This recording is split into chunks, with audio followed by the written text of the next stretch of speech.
Hi everyone, Becky here from Notes from the Sewing Room. Thanks for joining me today. In today's video, I'm going to be sharing my sewing plans for a gift to November, which is a fantastic sewing challenge being hosted by Sew Like Dotty over on Instagram. You've probably just seen my Labrador just down there. If you are interested in taking part in this sewing challenge, which I'm sure you are, then I'm going to be sharing all of the details here today on this video.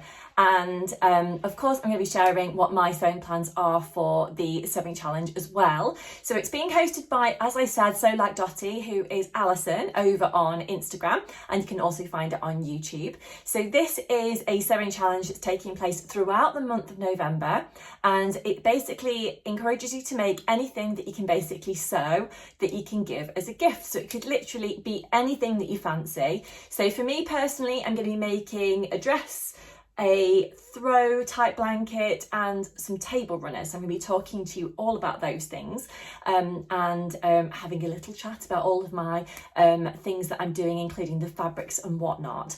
But let me just give you the little rundown of all the details first. By the way, if you are new to my channel is all about sewing patterns and kind of generally being creative.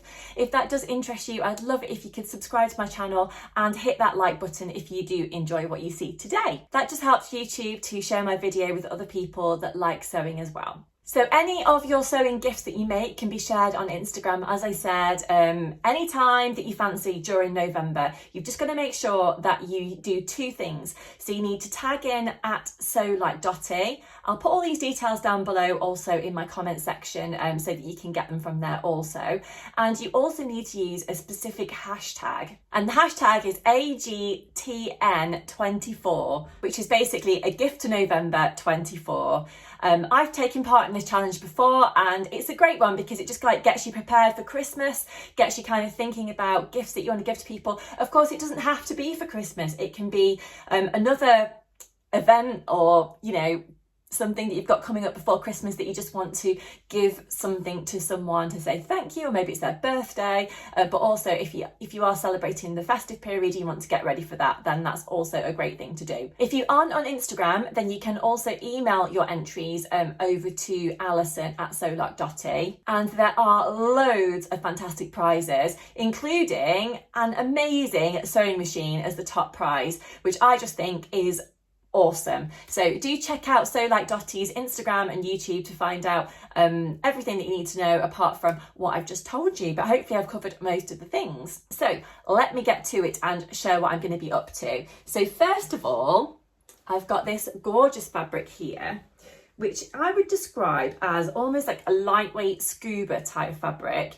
Obviously a jersey. It's got plenty of stretch in both directions. And this was actually given to me by a friend of mine who has asked me to make something for her daughter for her birthday. So as I said, if you are gifting something, it doesn't have to be for Christmas necessarily. It can be for something else. So I'm making this as a gift kind of thing for my friend. I will get them another gift for her birthday as well, but she's asked me to make this for her daughter for her birthday because she can't sew and she knows that I do. So she said, would I make this for her? And of course, that would be great. So this fabric is really pretty, and I think it's perfect for a little girl's birthday party as well. Although, to be honest, I'd like to wear this myself as well. So as you can see, it's got a light blue background and it's got this gorgeous butterfly print all over it. It's also got some flowers on there, and it's really, really pretty. So I've cut out this dress already because I want to get this done because her birthday is actually coming up soon. I'm actually making a pattern that I've made before for my little girl. So our babies are pretty much the same age. Mine is kind of 2 weeks. So we met each other in hospital, believe it or not, when we were both in having our babies, and we've stayed friends ever since. So it's really nice, actually. We really get on well, and now the babies can play together, which is really fun. So my friend came over the other day and she tried on a dress that I made for Alice for Halloween, which you may have seen in one of my other videos. It's got like pumpkins all over, but I will put in a little picture so you can see what I'm talking about there. So the dress actually fits my friend's daughter, which is great. So it just means I can use the same pattern again and know hopefully that it's going to fit. So I'm making the MOD dress, which is by Pauper Rita Patterns. You've probably heard me mention Pauper Rita before. It's a great sewing sewing company that have got loads of great sewing patterns for kids. They're not too expensive. You can download them as PDFs, print them off at home, send them off to be printed, you know, whatever you want. I've made a few of their patterns before and I really like them. So here it is. So as I said, it's the MOD dress by Popperita Patterns and it's super cute. So I've traced out the pattern because I want to be able to reuse it. So I believe the pattern is from newborn up to about age 10. So there's quite a lot of scope for sort of retracing as your child gets bigger.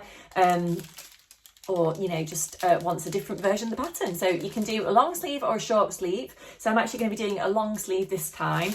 I've also cut out a little bit of fabric that I'm going to use to make a little headband, hopefully as well. And I might cut out another little bit so I can do a little bow on top. So that would be super cute. So yeah, so I will be sharing a bit of an update on when I've done that. Not in this video, but another video, so that you can see actually what I've made, and hopefully, fingers crossed, my friend's going to like it. So the next one that I'm going to be doing is some other gifts, which are table runners. So I recorded a video a while ago about table runners and how to make a table runner. So I will pop in a link in my description box below so you can see the link to table runners if you want to have a go yourself. But these are super easy to do. You can make them in like literally half an hour. But in my video, I talk about all like the measurements that you need and everything like that. You don't need a pattern. You can literally just draw this out on your fabric if you want to, or you can make yourself a template, whatever. So I've got two different materials here that I've started to stitch together. These are obviously not finished. They're basically just a tube type thing of fabric at the moment. But on the front, I've actually got that upside down. You can see I've got some lovely gingerbreads with gingerbread houses. And then on the back, I've got kind of similar fabric, but in a different colourway. So the front is blue and the back is red. So yeah, that's going to be really nice. And then I've got another variation of that where I've got the red on the front and the blue on the back. So these are basically a metre in length, which I think looks perfect on a sideboard or in the middle of your table, or you could put it out on your work surface if you're going to be serving some lunch or some snacks or whatever. Maybe you've got some people coming over the festive period. So, you know, whatever occasion you've got, if you're having a fuddle at work, I think you call it a fuddle, you know, when people come in and you all bring something, have snacks, that sort of thing. Be quite nice to take this in, share it with other people maybe. And then I've got this one that I'm doing, that is got this kind of red and gold on the front, which I think is really nice. It kind of looks a bit royal somehow, like it's got a kind of richness to it. These are all cotton poplin fabrics that I'm using. And then on the back, we've got the green and gold. So these ones feel a bit softer to touch actually than the other ones. I could actually imagine making a dress out of this green version on the back, to be honest. It's really pretty. So yeah, they're the table runners that I'm planning to do, which are going to make lovely gifts for someone. I say someone, I'm not giving away who that will be. Yep, so I've got those. And then I've got some other fabric, which to be honest, I bought and I thought I was going to make some tops for my children. But then when it's arrived, it's really nice fabric, but the print is a lot bigger than I thought it was going to be. And it's my fault because I've obviously not read the description properly, but it never doesn't matter. Doesn't matter because I'm going to make it for something. I'm going to use it for something else. So here it is. So it's a polar fleece fabric. And I bought this from Northern Monkey Make. So they've got some gorgeous fabrics, loads of like jersey ones and stuff on their website. I've bought some nice jerseys from them before. And this came up maybe in like a newsletter or something, I'm not sure. But I found it and I thought, oh, that's going to be fun. So it's this gorgeous Christmas fabric, which as you can see has got gingerbread, it's got snowmen, and reindeers and stars and Christmas trees and all sorts. But as you can see, it's actually quite a big print. So I bought a metre of this, and well, my plans are, like I say, have kind of changed a little bit. But I'm now thinking it might be quite nice to do a throw for my little boy's bed to make his room look a bit like Christmassy. He might even use it all year round, I'm not sure. But I made him a blanket a while ago, which he really likes, which has got a kind of patchwork design on the front. So I thought I could use some fat quarters for the front and then cut them into like smaller squares. And I don't really do like proper quilting. I'd like to be able to, but I've not really learned how to do it yet. So I normally just kind of stitch lots of squares together and then add on a backing fabric, which would be this one. And then I'll probably do a top stitch all the way around the blanket when it's finished.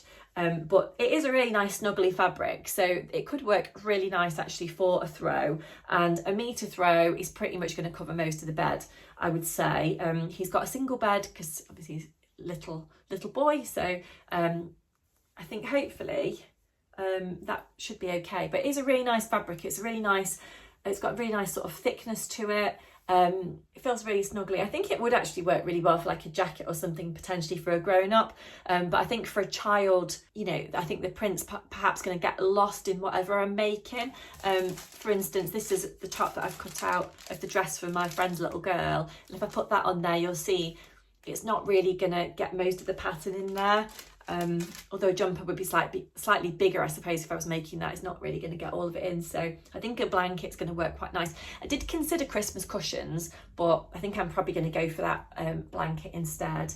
And then finally, I don't know when I'm going to get this done. It's probably going to be towards Christmas, but I have got a pattern here which I got free from Simply Sewing magazine back at Easter time, and it's they're actually called Easter bunnies. But I'd quite like to have a go at making these for my children, one each for Christmas.